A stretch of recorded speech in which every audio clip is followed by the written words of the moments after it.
Bismillahirrahmanirrahim. This is the lecture number 24 for the course of Principles of Communication Systems. So इससे पहले इस week की बात कर लेते हैं. इस वीक में हमने जो सेकंड लेक्चर था इस वीक में उसमें हमने डिजिटल मॉडुलेशन स्कीम स्टार्ट की. फर्स्ट लेक्चर था इस सीरीज का डिजिटल मॉडुलेशन स्कीम्स पे. उसमें हमने बेसिक्स देखी डिजिटल कम्युनिकेशन की, इंफॉर्मेशन कैपेसिटी, ठीक है, Shannon's theorem and bits, what's bit rate, baud rate and other relevant stuff. और इसी लेक्चर में हमने फिर एमआरए एनकोडिंग पढ़ी, उसका एनालिसिस किया इन डेप्थ. उससे नेक्स्ट लेक्चर में हमने एम्पलीट्यूड शिफ्ट कीइंग और फ्रीक्वेंसी शिफ्ट कीइंग देखे इन डिटेल, पढ़ा इन दोनों को, कुछ एग्जांपल्स भी सॉल्व किए. सो आज के लेक्चर में हम देखेंगे अगेन फ्रीक्वेंसी शिफ्ट कीइंग से ही कंटिन्यू करेंगे और उसके बाद हम फेज शिफ्ट कीइंग पे इसे खत्म कर देंगे. बाकी की जो चीजें हैं ये इंशाल्लाह नेक्स्ट वीक के लेक्चर्स में हम कवर करेंगे. सो स्टार्ट करते हैं आज का लेक्चर. अच्छा, इससे पहले एफएस के हम डिटेल में पढ़ चुके हैं, ठीक है, पिछले लेक्चर में. सो एफएस के ट्रांसमीटर पे आज बात करते हैं. बेसिकली जो एफएस के मॉड्यूलेटर होगा, एक सिंप्लीफाइड जो बाइनरी एफएस के बीएफएस के मॉड्यूलेटर है. ये हमने जो एफएम मॉड्यूलेटर पढ़े थे आपके ऑसिलेटर बेस्ड, ठीक है, जिसमें हमने वोल्टेज कंट्रोल ऑसिलेटर्स की बात की थी, उससे मिलती जुलती चीज है. यहाँ पे आप जो सेंटर फ्रीक्वेंसी रखते हैं, it is chosen half way between mark and space frequencies. यानी जिस फ्रीक्वेंसी के साथ आप 0 ट्रांसमिट कर रहे हैं, जिसके साथ 1 कर रहे हैं, तो उसके सेंटर में जो भी आपके पास चीज होगी वो कैरियर फ्रीक्वेंसी होगी, ठीक है, सेंटर फ्रीक्वेंसी होगी रहता. सो लॉजिक 1 इनपुट जो है वो शिफ्ट करेगी वीसीओ की आउटपुट को टू मार्क फ्रीक्वेंसी, और लॉजिक 0 इनपुट ऑब्वियस है कि वीसीओ की फ्रीक्वेंसी को शिफ्ट करेगी टू स्पेस फ्रीक्वेंसी. सो आपके पास जो बाइनरी इनपुट सिग्नल होगा वो चेंज अल्टर होता रहेगा बिटवीन लॉजिक 1 एंड 0, ठीक है, और जो आपके पास वीसीओ की आउटपुट है ये शिफ्ट होगी between mark and space frequencies, ठीक है जी. अब बाइनरी जो एफएस के मॉड्यूलेटर है, इसमें डेल एफ आपके पास होता है, यही आपके पास पीक डेविएशन भी होती है. और ये किस चीज के इक्वल होती है? It's equal to the difference between carrier rest frequency and mark या स्पेस जिसकी फ्रीक्वेंसी को देख लें. या we can also say if we denote the mark frequency by FM, ठीक है, और स्पेस फ्रीक्वेंसी बाय एफएस, ठीक है. तो we can do this too, ठीक है, इन से sorry. So we just subtract one from the other, we take the absolute and divide this thing by 2, ठीक है. इधर आप ये कर सकते हैं या सिंपली कैरियर फ्रीक्वेंसी जो आपके पास जो सेंटर फ्रीक्वेंसी है उसमें से इधर स्पेस की या मार्क की फ्रीक्वेंसी निकाल दें, ठीक है. उसमें आपको डिवीजन की जरूरत नहीं पड़ेगा बिकॉज वी नो कि this thing yields frequency equal to 2 del F, ठीक है, डेविएशन फ्रीक्वेंसी इनटू 2, ठीक है. ये हमने लास्ट लेक्चर में ये चीजें देख ली थी. अच्छा, सो आपके पास जो VCO है, you can operate in sweet in the SVEEP mode, ठीक है, जहां पे जो आपकी पीक डेविएशन फ्रीक्वेंसी होगी वो क्या चीज होगी? It will be the product of binary input voltage and deviation sensitivity of the VCO, ठीक है जी. एक्सप्रेशन नंबर ये इक्वेशन नंबर 19 देखें. This is del F is the peak frequency deviation, ठीक है, जिसकी अभी थोड़ी देर पहले भी हमने बात की. Vm is the peak binary modulating signal voltage, ठीक है, सिग्नल की जो वोल्टेज है जिसे आप मॉड्यूलेट करना चाह रहे हैं. और Kl is the deviation sensitivity of the VCO, voltage controlled oscillator की आपके पास सेंसिटिविटी है.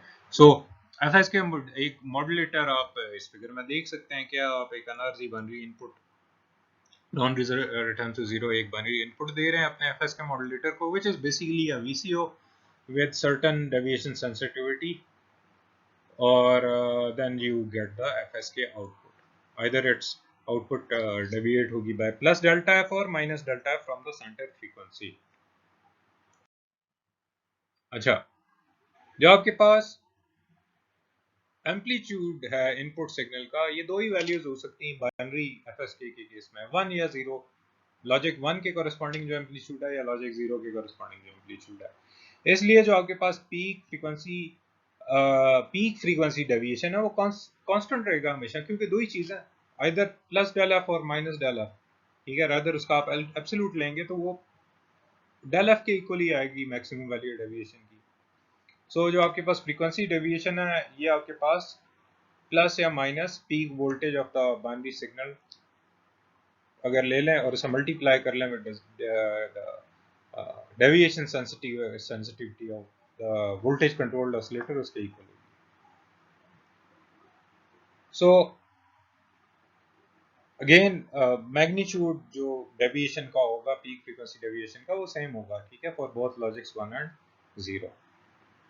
ये नीचे फिगर है, इन पे चल के आगे भी बात करेंगे, लेकिन यहाँ पे आप देखें ये एक नॉन कोहेरेंट एफएसके डिमोडुलेटर है। आपके पास एक एफएसके इनपुट आ रही है पावर स्प्लिटर से, दो साइड्स पे जा रही है, दोनों साइड पे बैंड पास फिल्टर्स हैं। ऊपर वाला जो बैंड पास फिल्टर है ये स्पेस फ्रीक्वेंसी के लिए यानी 0 के लिए है, ठीक है, और नीचे वाला जो 0 डिटेक्ट कर, नीचे वाला जो आपके पास फिल्टर बैंड पास फिल्टर आ गया, ये मार्क फ्रीक्वेंसी के लिए यानी 1, जिस फ्रीक्वेंसी से आप भेज रहे हैं। अब अगर आपने स्पेस भेजी तो बैंड पास फिल्टर से स्पेस वाली फ्रीक्वेंसी पे कोई ना कोई सिग्नल की वैल्यू जा रही होगी, ठीक है, और अगर 1 भेजा तो यहाँ से बैंड पास फिल्टर कुछ ना कुछ भेज रहा होगा और ये वाला 0 आउटपुट उस केस में दे रहा होगा। उसके बाद आप एक एनवेलप डिटेक्टर से गुजारते हैं और इसके बाद एक डीसी सिग्नल आ जाता है, ठीक है, और एक कंपैरेटर से गुजार के आप डेटा आउटपुट दे देते हैं। ये एक non coherent FSK modulator. Coherent में क्या होगा, कोहेरेंट में आपको कैरियर देना पड़ेगा, ठीक है, कोई रेफरेंस सिग्नल होगा। सो ये आपके पास एक कोहेरेंट एफएसके मॉड्यूलेटर डीमॉड्यूलेटर है। आपने अगेन वही पावर स्प्लिटर लिया, आगे आपके पास मिक्सर्स हैं, ठीक है, और कैरियर मल्टीप्लाई किया आपने इसके साथ। ऑब्वियसली ये कैरियर का वही बात है कि कोहेरेंट डिटेक्टर है, सो कैरियर का फेज वगैरह वाला इशू नहीं होना चाहिए। Then you pass this signal through a low pass filter in both the cases. और हमें पता है, इससे पहले हम देख चुके हैं कि मल्टीप्लाई अगर आप सिग्नल को करेंगे कुछ हायर ऑर्डर फ्रीक्वेंसी टर्म्स आएंगी, वो इस लो पास फिल्टर से फिल्टर आउट हो जाएंगी, जो एंड में बचेगा वो आपके पास इंफॉर्मेशन होगी, ठीक है, लेवल्स होंगे दो, और कंपैरेटर से गुजार के अगेन आप 1 या 0 से डेटा आउट कर सकते हैं, ठीक है जी। इसे अभी दोबारा बात भी करता है। सो एफएस के जो डीमॉड्यूलेशन है, अभी हमने ब्लॉक डायग्राम्स में देखा कि काफ़ी सिंपल है। जैसे हमने वो पहले नॉन कोहेरेंट सर्किट देखा जिसमें आपने बैंड पास फिल्टर्स लगाए हुए थे। सो अगेन उसमें क्या था कि आपने दोनों बैंड पास फिल्टर से अपने सिग्नल को गुजारा, पावर स्प्लिटर से पहले गुजार के, ठीक है, और जो आपके पास जो भी रिस्पेक्टिव बैंड पास फिल्टर था वो या मार्क या स्पेस वाली फ्रीक्वेंसी आ रही होगी, तो उनमें से कि एक वो पास करेगा, एनवेलप डिटेक्टर को देगा। सो डिपेंडिंग ऑन आपने 1 भेजा था 0 भेजा था, उसकी बेस पे आपकी जो भी आउटपुट है कंपैरेटर से वो निकल आएगी, ठीक है। तो कंपैरेटर जो है वो रिस्पॉन्ड करता to the largest of two powers. So noise भी तो आ सकती है इसमें। सो ऑब्वियसली जब आप बैंड पास फिल्टर लगा रहे हैं, ऐसा नहीं होगा कि जो सिग्नल आपने भेजा वहां से जी 1 एम्पलीट्यूड आ रहा हो और दूसरे वाले से बिल्कुल ही फ्लैट 0 आ रहा हो, ऐसा नहीं होगा, ठीक है। नॉइज वगैरह की वजह से और कुछ नॉन लिनियरिटीज में भी उनकी वजह से, ठीक है, so you will have some amplitude from the other side too. जो कंपैरेटर है उसका काम ये है कि इन दोनों को कंपेयर करे, दोनों सिग्नल्स को, दोनों फिल्टर्स के आउटपुट को, जिसमें पावर ज्यादा हो वो आगे पास करे, ठीक है। नेक्स्ट जो वो फिगर था कोहेरेंट एफएस के रिसीवर का, वो भी आपने देखा था। अगेन उसमें भी इनकमिंग सिग्नल आपका आप एक मिक्स कर रहे थे, मल्टीप्लाई कर रहे थे बाय रिकवर्ड कैरियर सिग्नल, यानी कैरियर सिग्नल सम आप साथ भेज रहे हैं या कुछ ऐसी चीज़ कर रहे हैं। और अब अगेन उस कैरियर की बात हमने की थी कि वो कैरियर सिग्नल जो आप वहाँ पे ले रहे हैं उसका फेस ऑब्वियसली सेम होना चाहिए as that of the original signal, original carrier जो ट्रांसमीटर पे था। सो क्योंकि ये जो दोनों फ्रीक्वेंसीज ट्रांसमीटर फ्रीक्वेंसीज जो ट्रांसमिटेड फ्रीक्वेंसीज होती हैं मार्क और स्पेस की, जब सिग्नल आप देखेंगे, अभी हम फिगर देखते हैं थोड़ी देर बाद, ये कॉन्टिन्यूस नहीं होती, ठीक है, दरम्यान में एक डिसकॉन्टिन्यूटी आएगी। सो उसकी वजह से it is not practical to reproduce a local reference signal, ठीक है, क्योंकि जो दोनों के लिए कोहेरेंट हो, because the change is going to be too abrupt or the error is going to be super large. So consequently जो आपके पास coherent FS के डिटेक्शन है ये कम यूज होती है। So जो सबसे कॉमन आपके पास सर्किट है for demodulating BFS के signal, it is the same old phase log loop, ठीक है। So अभी हम थोड़ी देर में इसका फिगर एक देख लेंगे।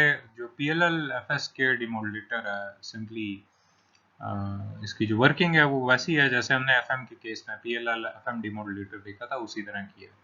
सो इनपुट वोल्टेज जैसे ही आप PLL वो जो भी हमने मैथमेटिकल एनालिसिस किया उस केस में जो आपके पास जो आउटपुट आ रही थी वो कॉन्टिन्यूस थी। यहाँ पे आपके पास दो लेवल्स होंगे। सो एनी ऑफ द जो आपके पास इनपुट है PLL की, जैसे ही वो शिफ्ट होगी मार्क और स्पेस फ्रीक्वेंसीज के दरम्यान, तो जो DC एरर आएगा आपके पास उस फेज कंपैरेटर के आउटपुट पे, वो आपकी वो उसकी जो आउटपुट वो आपको फ्रीक्वेंसी शिफ्ट बता रही होगी।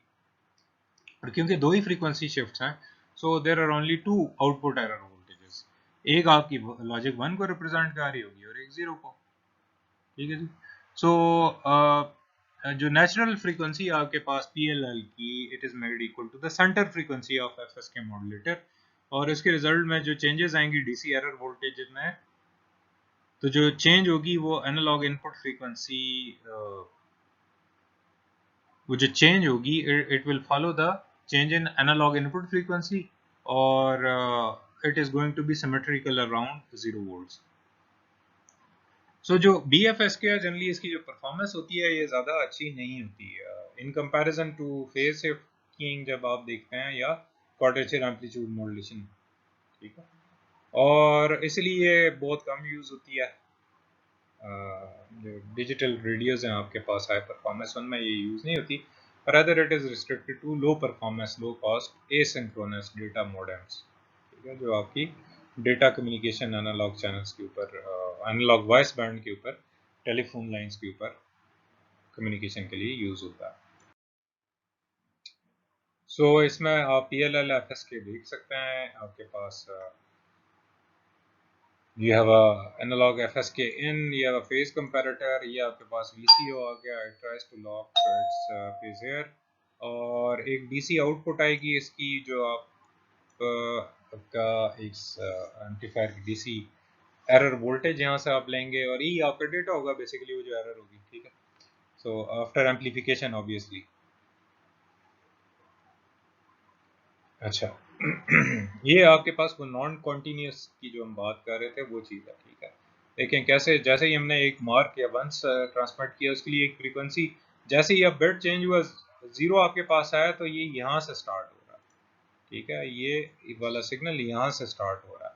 सो there is a discontinuity here, ठीक है, इस डिसकॉन्टिन्यूटी की हम पहले बात कर रहे थे, और आगे भी देखें तो स्टेज पे ये भी एक डिसकॉन्टिन्यूटी आ गई, जहाँ पे 1 से 0 या 0 से 1 अल्टरनेट कर आपका जो पल्स है, वहीं पे ये चेंज आ रही है।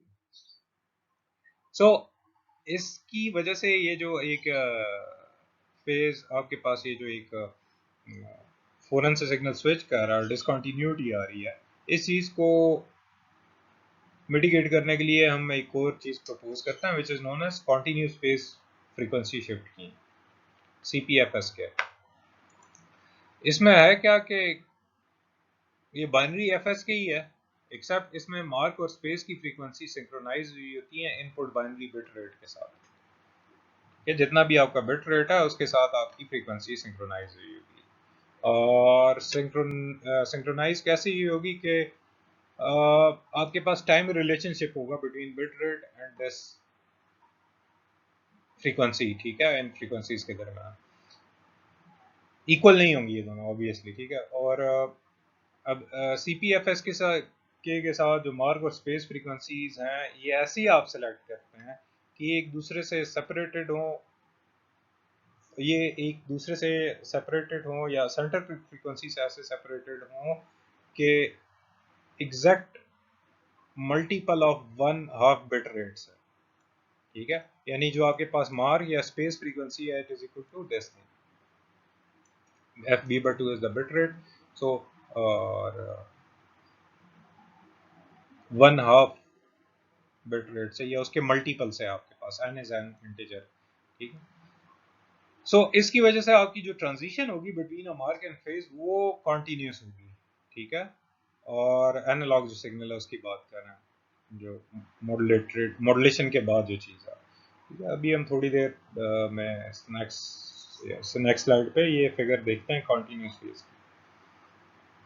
सो अब आपके पास वो डिसकंटिन्यूटी यहाँ से गायब हो जाएगी और जो आपका डीमॉड्यूलेटर है अब उसमें जो फ्रीक्वेंसी शिफ्ट है उसे फॉलो करने में इशू नहीं आएगा, ठीक है। अब let's see, so this is what a continuous phase CPFSK looks like, ठीक है। आपके पास एक लॉजिक 1 के लिए आपने ये ट्रांसमिट किया, अब जैसी लॉजिक 0 हुई तो यहाँ पे देखें कोई अब्रप्ट चेंज नहीं है, रदर ये उसी तरह से कंटिन्यू कर रहा है, ठीक है। This is achieved by that relationship के जिसमें आप अपने बिट रेट के हाफ या उसके इंटीजर रेट से या किसी भी integer multiple of bit rate of half से आप आपकी फ्रीक्वेंसी सेपरेटेड होती हैं फ्रॉम द सेंटर फ्रीक्वेंसी। अच्छा, सो ये था BFS के। और इसकी जो परफॉर्मेंस एरर जो हमने ये CPFS के किया, ये रिलेटिवली इसकी परफॉर्मेंस सेम SNR पे FS के जो नॉर्मल है उससे बेहतर होती है काफ़ी, ठीक है जी। अच्छा, अब फेज शिफ्ट कीइंग क्या चीज़ है, ये पहले हमने एम्पलीट्यूड शिफ्ट कीइंग की, फिर फ्रीक्वेंसी शिफ्ट कीइंग पे बात की, अब हम बात कर रहे हैं फेज शिफ्ट कीइंग या PSK पे। सो PSK एक और आपके पास angle modulated constant amplitude digital modulation scheme है, ठीक है। और PSK एक आपके पास M array digital modulation scheme होगी, ठीक है, कन्वेंशनल फेज मॉड्यूलेशन की तरह की, एक्सेप्ट दैट PSK की जो इनपुट है वो बाइनरी है और PM की जो आउटपुट थी वो कॉन्टिन्यूस थी, ठीक है। डिजिटल और कॉन्टिन्यूस का फर्क है। सो जो इनपुट है बाइनरी इंफॉर्मेशन की format is encoded into group of bits before modulating the carrier. यानी सिंपल सी बात है, आप अगर आपके पास लट से चार लेवल से आप ट्रांसमिट करना चाह रहे हैं यानी 2 बिट्स पर सिंबल, तो you have 360 degrees in total, तो डिवाइडेड बाय 4, अगर एक सेम वेव के 90 डिग्री पे फेस शिफ्ट करके आप हर एक चीज को रिप्रेजेंट करें, हर सिंबल को, यू विल हैव 4 सिंबल्स, ठीक है। आगे इसके डिटेल में देखते हैं इसकी डायग्राम जरा। अच्छा, इसमें सबसे एम अरे में जो इसमें सबसे सिंपल PSK की टेक्निक है उसे this is known as BPSK, ठीक है, बाइनरी फेज शिफ्ट की। यहाँ पे n की वैल्यू 1 होगी, m की वैल्यू 2 होगी, ठीक है। सो ये n और m वही हैं जो हमने ट्यूसडे वाले लेक्चर में किए हैं, या इससे 2 लेक्चर पिछला वाला जो लेक्चर था। सो जो BPSK है इसमें 2 फेजेस होंगे, ठीक है, कैरियर के। एक फेज लॉजिक 1 रिप्रेजेंट करेगा, एक 0 रिप्रेजेंट करेगा, और जो फेज आउटपुट है कैरियर की it will shift between the two angles और it is going to be separated by 180 degree, ठीक है। 0 डिग्री फेज शिफ्ट के साथ आप एक सिंबल रिप्रेजेंट कर रहे हैं, 180 डिग्री के साथ आप दूसरा। सो इस BPSK को आप फेज रिवर्सल की कीइंग भी कहते हैं या बाय फेज मॉड्यूलेशन भी कहते हैं, बट जनरली इसे BPSK के ही नाम से you will see it in the literature. अच्छा, so go ahead and see the BPSK transmitter. So इस फिगर में आप देख सकते हैं जी simplified block diagram of BPSK transmitter. वही बैलेंस मॉड्यूलेटर जो हमने पहले कवर किया था, ठीक है। अगर आपको याद नहीं है तो नेक्स्ट कुछ कमिंग स्लाइड्स पे दोबारा आएगा, उसकी फंक्शनलिटी में मैं बता दूंगा, ठीक है। सो ये आपके पास बाइनरी इनपुट है, आपके पास एक लेवल कन्वर्टर है, ठीक है, वोल्टेज कन्वर्ट करेगा, एक बैलेंस मॉड्यूलेटर है, और you generate the reference carrier signal, you pass this band balance modulator की जो आउटपुट है ये बीपीएस के ट्रांसमीटर है, ठीक है। इसे बैंड पास फिल्टर से गुजारते हैं, you get the बीपीएस के output. So this is what a balanced string modulator is। पहले भी हमने इस पे बात की थी, ठीक है। So बैलेंस रिंग मॉड्यूलेटर आपके पास आ गया ये चीज, ठीक है जी। ये आपके पास एक बैलेंस रिंग मॉड्यूलेटर है, ये बिल्कुल उसी तरह की फॉर्म है जिस तरह हमने पहले भी देखा था इसे। उसमें एक्सेप्ट यहाँ पे ये जो सिग्नल था ये बाइनरी डेटा नहीं था, रहता कॉन्टिन्यूस आपके पास चीज आ रही थी। अच्छा, तो रादर यहाँ पे उस केस में हम शायद कैरियर अप्लाई कर रहे थे और डेटा आपका यहाँ से आ रहा था, एनालॉग डेटा, ठीक है, जो प्रीवियस एनालॉग स्कीम्स के लिए हमने किया था। सो यहाँ पे यानी वो रेफरेंस जो कैरियर इनपुट है वो यहाँ से आ रही होगी, डेटा आपका यहाँ से आ रहा है। अब सिंपल सी बात है, +1 और -1 की कहानी है। अगर आपने बाइनरी 1 ट्रांसमिट करना है तो +1 रदर +b और -b, ठीक है। सम पॉजिटिव वोल्टेज आप यहाँ पे भेज देंगे, पॉजिटिव वोल्टेज भेजेंगे तो जो भी कैरियर ये यहाँ से आ रहा है वही आ जाएगा बाहर, ठीक है। यहाँ पे पोलैरिटीज देखना है, ये जो पोलैरिटीज हैं ये देखना है, ठीक है, प्लस माइनस। और लेट से अब वही कैरियर आप यहाँ से भेज रहे हैं, सो इस केस में D1 और D2 आपके पास ऑन होंगे फॉर दिस केस, ठीक है। D1 और D2 ऑन होंगे और D3 D4 ऑफ होंगे। जो आपके पास जीरो वाला केस है उसमें आपके पास कैरियर आया, ऐसे ही आपने नेगेटिव वोल्टेज से जीरो शो किया हुआ है, और जब आप इसे ट्रांसमिट करेंगे तो यहाँ पे D1 D2 ऑफ होंगे, जो डायोड्स हैं D3 D4 ऑन होंगे। यहाँ पे आप पोलैरिटीज देख लें। सो अगर ये पोलैरिटीज इन्हें कंपेयर करें इस वाले से तो यू विल सी कि आपके पास क्या होगा जी। यहाँ पे साइन ओमेगा सी टी आप ट्रांसमिट कर रहे होंगे, यहाँ पे साइन ओमेगा सी टी ही ट्रांसमिट कर रहे हैं with 180 degree phase shift, negative sine आ रहा है। सो ये एक सिंपल एक उसकी वर्किंग बताई है, जैसे मैंने अभी एक्सप्लेन कर लिया। तो अगर किसी ने ज़्यादा डिटेल में देखना है, स्लाइड्स मैंने शेयर कर दी हैं पोर्टल पे, वहाँ पे देख लीजिएगा। अच्छा जी, सो ये आपके पास ट्रुथ टेबल फेजर डायग्राम है, ठीक है। और एफ ए आपके ओके। सो बाइनरी इनपुट लॉजिक 0 है तो फेज आपके पास 180 होगा, लॉजिक 1 है तो फेज 0 डिग्री होगा। ये आपके पास एक फेज डायग्राम है, ठीक है। So in this case ये चीज़ आ गई, एक्सेस, ये आपके पास एंगल आ गए, फेज आ गया यहाँ पे। सो 0 डिग्रीज आपके पास जो चीज़ आई वो यहाँ पे आ जाएगी, ठीक है। ये 0 डिग्रीज वाला आपके पास वेक्टर आ गया यहाँ पे, ये जो लाइन है, और ये आपके पास 180 डिग्रीज वाली चीज़ आ गई।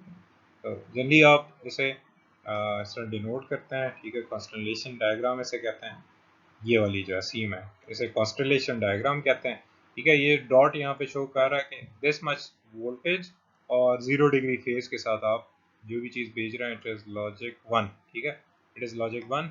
और जो आप 18 प्लस माइनस 180 डिग्री और दिस मच एम्पलीट्यूड यहाँ से लेके यहाँ तक जो डिस्टेंस होगा ये वोल्टेज देगा आपको, और एंगल ऑब्वियसली यहाँ से यहाँ तक कितना है जी 180 डिग्री है, ठीक है, ये 180 है, लॉजिक 0 आप भेज रहे हैं। सो फिगर 15 में आप देख सकते हैं आउटपुट वर्सेस जो भी आउटपुट होगी आपके पास बीपीएसके की, ठीक है। 1 भेजते हैं तो कैरियर जाता है इन फेज, और 0 जब भेजते हैं तो यही 180 डिग्री का फौरन से फेज शिफ्ट आ जाता है। तो अल्टरनेटिंग तो आप देख सकते हैं वेव फॉर्म इसमें।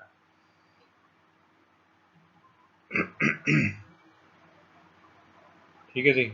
अच्छा, ये आगे हम ये चीज़ यूज़ कर रहे होंगे एफ ए और एफ सी, ये अपने पास नोट कर लें। एफ सी जो है ये कैरियर फ्रीक्वेंसी है, रेफरेंस कैरियर फ्रीक्वेंसी, और F A maximum fundamental frequency है बाइनरी इनपुट की इन हर्ट्ज, ठीक है।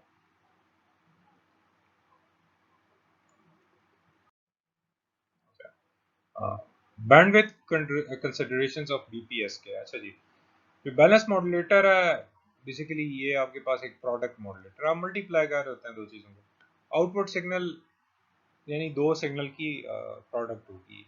बीपीएस के मॉड्यूलेटर के केस में इधर आप प्लस वोल्टेज से +1 वोल्ट से मल्टीप्लाई कर रहे हैं या -1 वोल्ट से लट से मल्टीप्लाई कर रहे हैं, ठीक है। -1 आप जीरो को दे दें, +1 वोल्टेज आप लॉजिक 1 के लिए रख लें। सो जो इनपुट कैरियर होगा वो मल्टीप्लाई हो रहा होगा इधर प्लस या -1 से, ठीक है, जैसे हमने अभी उस फिगर बैलेंस मॉड्यूलेटर वाली फिगर पे बात भी की थी। सो जो आपका आउटपुट सिग्नल है either plus sine omega C T होगा या minus sine omega C T होगा, ठीक है।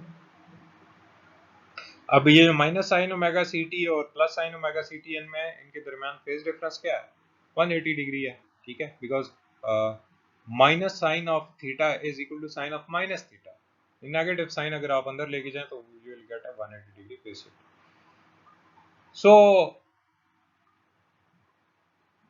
आउटपुट जो इसका रेट है बीपीएस के केस में आउटपुट रेट ऑफ चेंज है या बॉड रेट है, it is equal to the input rate of change या जो बिट रेट है उसके इक्वल है। ऑब्वियसली आप एक सिंबल से एक बिट भेज रहे हैं तो बिट रेट और बॉड रेट इक्वल होंगे। और जो इसमें widest output bandwidth occurs when the input binary data are in alternating 1-0 sequence, जिस तरह वो पिछली डायग्राम में था, ठीक है, you have a 1 then a 0 then a 1 then a 0 and so on. इस केस में आपके पास जो बैंडविड्थ होगी वो हाईएस्ट चाहिए होगी। अच्छा, जो फंडामेंटल फ्रीक्वेंसी है एफ ए इस अल्टरनेटिव 10 बिट सीक्वेंस की, ये आपके पास इक्वल होगी to 1/2 of the bit rate. F B is a bit rate, इसके हाफ की इक्वल होगी। सो जो आपके पास आउटपुट है बीपीएस के मॉड्यूलेटर का, it is going to be proportional to this thing, ठीक है जी, it is going to be proportional to this thing, you are multiplying something with something. So इस चीज को अगर सॉल्व करें, you are going to get finally you will arrive at this thing, ठीक है। बी आपके पास क्या है, minimum double sided Nyquist bandwidth है, F P is the bit rate, ठीक है जी। ये चीज इतनी कोई इसमें डिटेल नहीं है, सीधी सीधी सिंप्लीफिकेशन है, ये देख लीजिएगा।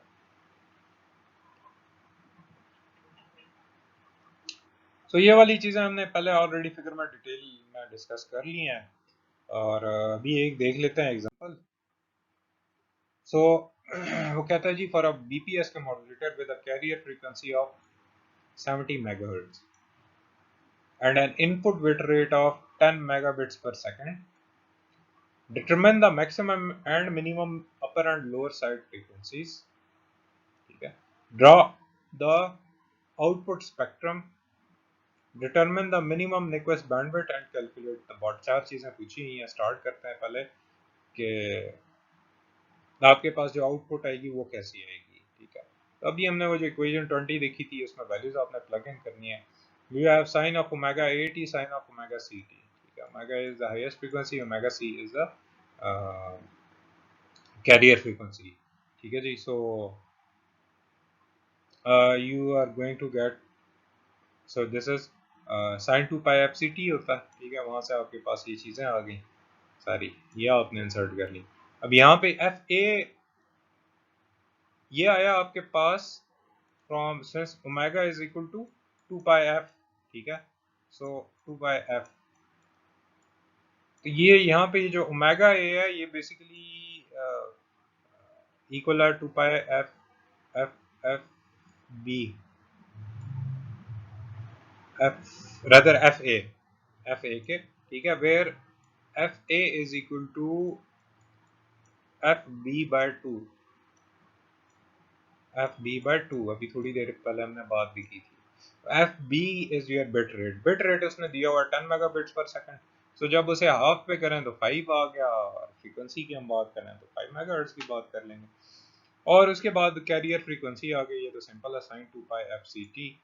इसे जब सॉल्व करेंगे you are going to get this kind of a thing. जो लोअर साइड की फ्रीक्वेंसी होगी वो ये वाली होगी, अपर साइड की फ्रीक्वेंसी ये वाली होगी, यानी 65 75। ठीक है, 65 आपके पास मिनिमम लोअर साइड फ्रीक्वेंसी आ गई और मैं अपर साइड फ्रीक्वेंसी आपके पास 75 मेगाहर्ट्ज आ गई।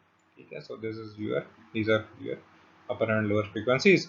और जो आपके पास output spectrum worst case binary input condition के लिए होगा, उसके लिए अब बात करते हैं। मिनिमम रिक्वेस्ट बैंडविड्थ आपके पास क्या जी, इट इज 10 मेगाहर्ट्ज। दोनों का डिफरेंस होगा, ठीक है, अपर लोअर का। और देन बॉड रेट आपके पास क्या होगा, F is equal to 10 mega baud. सारे फार्मूला वगैरह आपको दिए हुए हैं, because B is equal to F B. ठीक है, in this case. So this is the diagram जिसको उसने पूछा था, कोई खास चीज नहीं है इसमें, देख लीजिएगा। नाउ